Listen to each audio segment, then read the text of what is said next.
Hey guys, Mr. Gray3IS here, and in today's video we are going to be installing the TensorWorks OEM Plus CarPlay and Android Auto module. Now this module is super cool because it is plug and play onto the vehicle, and it turns your OEM infotainment screen into one that's capable of producing CarPlay and Android Auto. You don't have to swap your screen with an Android one. You have the luxury of using your OEM amenities in your OEM screen, and then you can switch over to CarPlay like you would in the more modern Lexus and more modern cars. With TensorWorks, you can use code GRAY3IS to save 10% on anything on their website, whether that's carbon fiber, these beautiful daytime running lights, their awesome taillights, or some interior stuff. You can use code GRAY3IS to save 10%. Everything except this CarPlay module. This is the one exception to my discount code on their website, but thankfully this is already reasonably priced, especially compared to the other CarPlay modules out there. This is probably the cheapest one you're gonna find, and in just a moment, it will be the easiest one to install now that you've seen my video. So, let's get right into the install. First thing we are going to need to do is pretty much disassemble all of this right here. The center console, the radio, and in the way I'm going to show you how to install it, we're going to take out the clock and AC just a little bit, and we're also going to pull out the screen. It sounds a little intimidating, but it's quite simple, and I'm going to show you exactly how to do it. Okay, so first thing you do to take out your center console area is we're going to pull this padded bolster outwards. Once you pop it out, you just pull it this way, and it comes right out.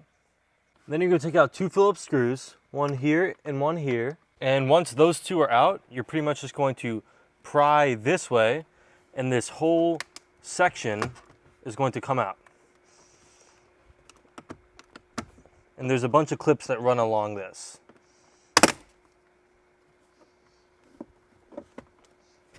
Like this. And now it looks like this, and you just do the exact same thing to the other side. Okay, so next thing we're going to do is open this center console, and from here I'm going to grab these cup holders and this part right here. You're pretty much going to grab it and pry up, and this will all unclip. And it is attached by a plug, so don't yank it out all the way, but once you lift it up, just squeeze here and unplug it from right there. Now you might be able to tell I did have to remove my carbon fiber cover for the center console for this next part because it doesn't split right here. It's a full cover, and this part comes off separate than this part. So the next step is going to be pretty much taking this upwards, and there are a few little clips that hold it on along here, but you can take a pry tool or your fingers and you're going to just pull this upwards, and you do need to open your center console for this. Alright, so it'll look like this once you have it out, and again it's held in by a plug, so go ahead and unplug that and set it aside. Now make sure your parking brake is on for this next step, but what we're going to do is take a flathead and pry this little cover off, and then once you pry that off, we can push down in here with the flathead and move our gear shift to the neutral position. And once it's there, we can next remove our shift knob, which you just unscrew like a bolt. Don't forget to pull down this collar first. Once that's off, from here we can just pry the rest of this section up. It'll pretty much come up and out. The only things that are holding it in are this little clip right here. There's another one towards the front. So you can kind of pull them back to slide this up, or you can just straight up pry it up with your hands, which is what I'm going to do. Okay, so I got it out. I just took it out and flipped it over this way. There's still a wire connecting there. This is the one for your center control module. Little tip, you can just pry straight up, but these clips right here that clip into here, they're a little tricky. So if you're yanking on it and you're like, dude, I'm gonna break this, just make sure you're grabbing in a spot that you're not gonna break, but you won't break that, don't worry. It's just really in there, and this all comes out. And next we can get to removing some of this stuff. All right, so there's gonna be 4 screws holding this bottom radio in with a metal bracket. I took one of them out right there.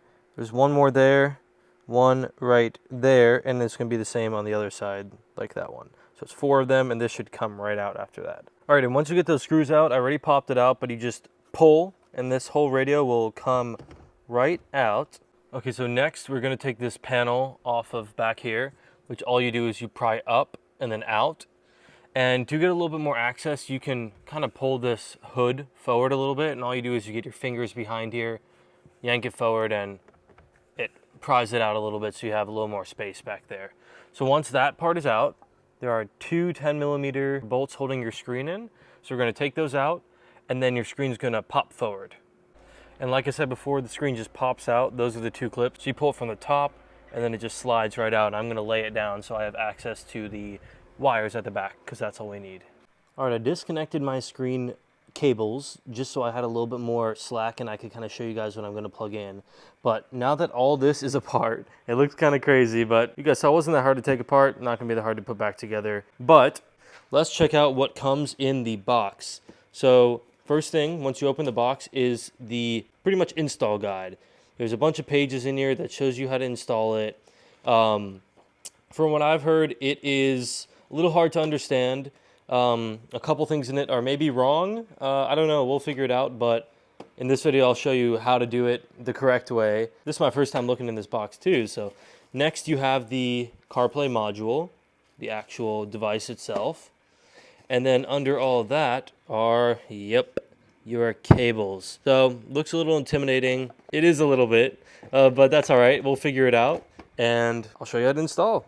Little side note. The instructions do want you to eventually pick between storing the little module behind your radio or behind your glove compartment. You can drop down your whole glove compartment and put it behind there, but I had this guy on Instagram. Here's his @ This guy has helped me so much because he's done this install already. He gave me a couple tips, but he told me that you can just stick the module behind the radio and actually pop out this and your AC vent and just run the wires right up behind here to your screen instead of having to route it all that way and then all throughout this way. So a couple more steps to the center console thing. To take out this climate control, you just pry it straight out. And then for your AC vents, there are 4 Phillips screws under there. And after you take those out, you just pry this whole thing out. And you will need to pull this out, which I explained by prying this little hood. And this whole section will come out because there is a clip behind here for the AC vents. Okay, so I slid both the climate control and the AC vents out and just unplugged them. Those are the 2 clips for them. And there's a passageway through the back that you can pass the wires through, which will make the other steps a lot easier. Okay, so first step that I'm going to do is change my toggle switches. In here, it kind of gives you a little guide of for which screen you have and which dial setup you have, what toggle switches you have to do. Since I have the larger touchscreen, I'm going to go ahead and use this larger display instructions compared to the smaller 7 or 8 inch screen display. So I'm going to go ahead and toggle 2 and 4 down. And as you can see back here, these are the toggles. So I'm going to switch those. Now it says dial setup 1 and dial setup 2, but they look the same in the picture, so that's a little confusing. Anyways, I'm just going to go and do this first setup. If something's funky and it doesn't work, then I'm just going to try the second one. The worst that happens, I think, is your touchpad doesn't work once you plug in the module. So if that's the case, I'll just switch it around. All right, so first step we're going to do is take this mess of cables. It comes twisty tied together. So just undo it, and pretty much we're going to intercept the main power cable on the back of the radio with this new one. It's actually going to be this one right here. And this is a good example to show how to take it off. To take off the original one, you're just going to pull on this and then slide it out. And then to put this one in, you're going to push it in and then clip this.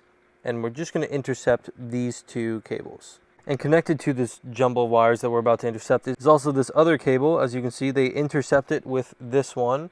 And you pretty much just plug it in and intercept this one. So you're going to unplug the old one, plug in your new one, and plug your old one into the new one. And on the original of this big connector, there is a little tab you have to push down right here before you can open this latch for the connector to come out. All right, so as you can see, I put this new cable in, and this huge one right there is the new one that I put in. And it is intercepted by the harness, so here's the OEM one that's connected to the harness, and here's the other harness that I intercepted. Boom, right there. All right, next step is plugging in the LVDS cable. It's a little bit different than how they explain on here. We're not going to plug it into the back of the head unit. What we're going to do is take it, plug it into the black module, and then why we took out the AC vents is because we're going to run it right through here. Don't worry, it won't affect how the AC vents are. We're going to run it right through here, and it's going to come out right out the top. And once we have it out the top, we're going to pretty much intercept the original screen cable. So this part's going to plug into this black module box, and then at the end of the cables, you have 2 parts. This female one is going to connect the original one into it, and then this male one is going to plug right into your screen. So as you can see, the original is plugged into there, and the new side of it is plugged right back into the screen. Okay, so I went ahead and connected this, which is the antenna. It just plugs in right here. And I also went ahead and just connected the LVDS cables, the one that plugs into the screen, into the module box. And I went ahead and connected the end of this big harness into the module. So it's just the tail of this long harness. And speaking of the long harness, there's also this little audio jack on the long harness, and you aren't going to need that, so don't worry about that one. So for this antenna, we can't route it next to something metal, so you can't stick it to this. You really can't stick it anywhere around here. And we are going to be putting the module box back there, so we definitely can't put it anywhere in this radio region. So what we're going to do is we're going to run it to the glove box. Which what I'm probably going to do is, as soon as you open the glove box right here, it gives you access, boom, right into the glove box. This little crack right there. So I think I'm just going to pretty much run it into there and just have the antenna sitting in the glove box because there's nothing metal in there. There is the option to connect the audio ground and a ground together. That is only if there's distorted noise or the sound is kind of weak or it's not working altogether. And a buddy of mine that has already installed this on his car told me that the sound was a little distorted at high volume, and connecting the audio ground and the ground does help. So we are going to connect these two together. To do that, we're going to take the audio ground right here. This is extending off this big main harness that you connect to the head unit. And in this little wrap of wires with this yellow and blue connector on it, there's going to be a bunch of wires like this. But as you can see, there's one black wire called ground. So what we're going to do is take this connector, plug it into where it says video.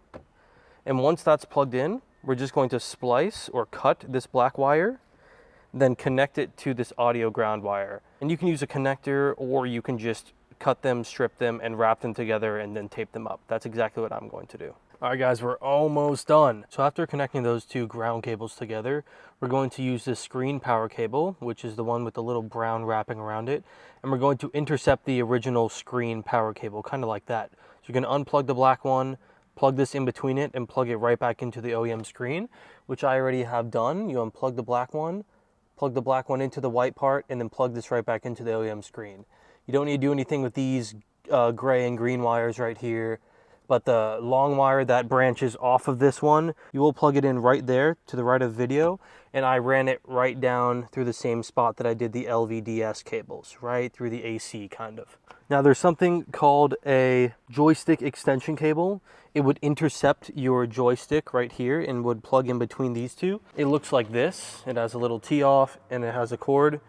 You do not need that. I do not need that. You do not need that. So throw that away, disregard it. You don't need that in order for this to work. So next is the antenna. You just plug that in like I have. Just plugged in right where it says RF cable. And then you're going to run that to the glove box like I explained earlier. And guys, guess what? This is it. From here, you're done. Once that's all plugged in, you can power on your car and you can hold your menu button and it will go to your CarPlay. Now, I have checked to make sure everything works. It does. For a little bit, I was like, it's not working, what's wrong? This main power cable right here, the CAN one, make sure it's pushed in all the way, because mine was kind of halfway pushed in and I thought I had it in all the way, but once it clicked, everything worked as normal. So your joystick should be working, your menu button should be working, everything should be working. So I'm going to prop my screen up right here, turn on my car. And as you can see, the Lexus infotainment turns on. There's my little image of my car. My radar detector is going off like crazy. And as you can see, it loads up to the original infotainment screen.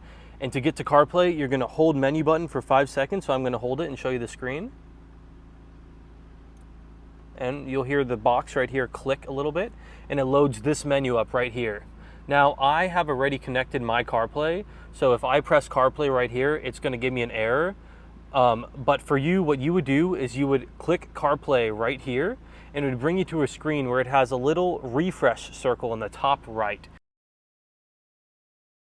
And what you do is you select that refresh circle with your joystick and go to your phone's settings, and then it will show up in your Bluetooth a CarPlay, and then it'll say CarPlay and then a bunch of numbers after it. And once you connect to that, you're set up and ready to go. Now, a couple things I do recommend is your joystick will feel a little bit sensitive at first. So to fix that, you're going to want to come to settings. And do keep in mind, you can use these up and down selections that it might actually even make it easier to select things. So let's go ahead and go to reverse. And a couple things I want you guys to make sure is make sure your settings are the same as mine. I already altered a couple. So make sure everything is off there. Make sure your reverse camera is on original. Make sure reverse screen is off. Make sure reverse match original is on disabled. And then 360 display is off. And then reverse should be perfectly fine after that. If you throw your car in reverse, everything should be normal. And then after that, you want everything here just to look the same as mine. It should pretty much all be the same. The main thing that's going to make your touchpad or little joystick less sensitive is this touchpad / remote leveler. You want to change it to remote leveler. It will be on touchpad to begin with. Once you do that, it should be good to go. So from here, you can press back and you'll be back here, and you can go ahead and load into CarPlay like I was saying.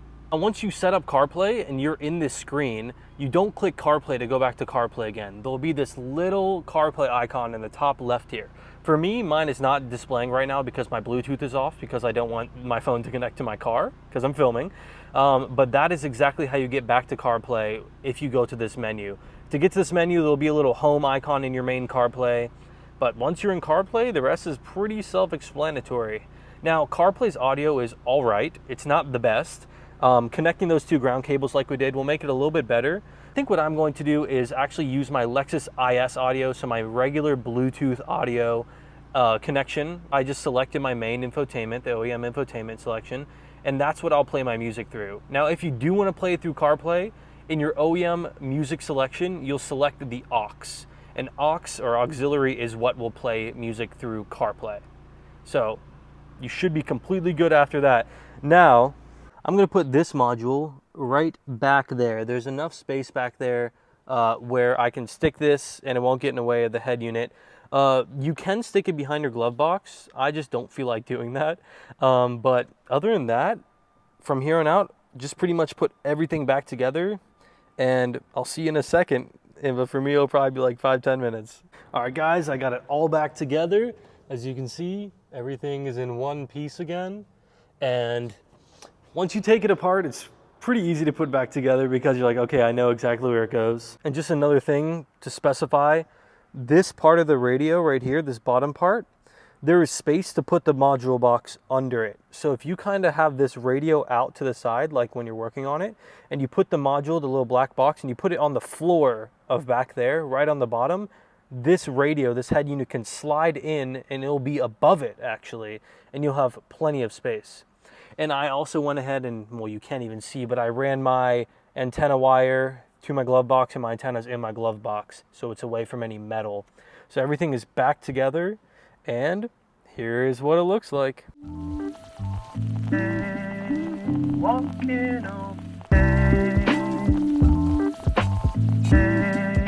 So guys, overall, it's a fairly simple install. The instructions are, well, for lack of better terms, terrible. They're not the best. They do include pretty much everything you need to do, but how they're formatted is just pretty confusing. So hopefully this video does help and does clear up things. I'm pretty sure I'm the only one that's done an install video for this exact type of module. TanzaWorks is very helpful when it comes to their customer service, so if you guys have any questions, feel free to DM or email them. And of course, if you guys have any questions, feel free to leave it in the comments or DM me on Instagram at gray_3is. My last video, I installed those mirror turn signals, so check it out if you haven't already. The interface for the CarPlay is really nice. I really enjoy it. It is so cool looking up there and seeing CarPlay on my infotainment screen. It is amazing. I've wanted it ever since I've tried CarPlay on a car. I was like, whoa, this is great. I want this on my car. And now that it's readily available and for a great price, I say cop it. It's worth it, especially since my guide is out here now. It should not be too hard to install. I hope you guys enjoyed this video.